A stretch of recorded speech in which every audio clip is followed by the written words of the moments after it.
بسم اللہ الرحمن الرحیم۔ شروع کرتا ہوں اللہ کے نام سے جو بڑا مہربان نہایت رحم والا ہے۔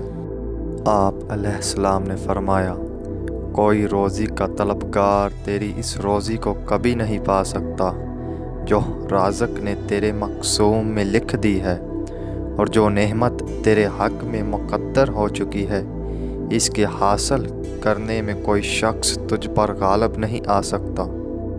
ہر ایک آدمی پر اس کی عادت غالب آ جاتی ہے۔ عقل مند آدمی ہر ایک کام عمدگی اور خوبی کے ساتھ سر انجام دیتا ہے، اور نادان ہر حالت میں خسارہ اٹھاتا ہے۔ جو شخص کسی مرغوب چیز کی طلب میں کوشش کرتا ہے، جب اسے پا لیتا ہے اسے ایک لذت حاصل ہوتی ہے، اور جو شخص نا امیدی کے سبب ناکام رہتا ہے اسے ایک ایسا رنج ہوتا ہے کہ اس کے مرنے میں کسر باقی نہیں رہتی۔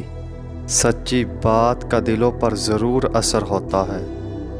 عبرت اور نصیحت کے لیے مثالیں بیان کی جاتی ہے، اور آڑے وقتوں کے لیے مرد تیار کیے جاتے ہیں۔ اگر ایسا ہوتا کہ کچھ دام خرچ کرنے سے موت سے چھٹکارا ہو سکتا تو مالدار لوگ ضرور ایسا کرتے۔ تمام نفوس کے لیے موت مقرر اور ظالم سے انتقام لینے کا ایک وقت معین اور مقرر ہے۔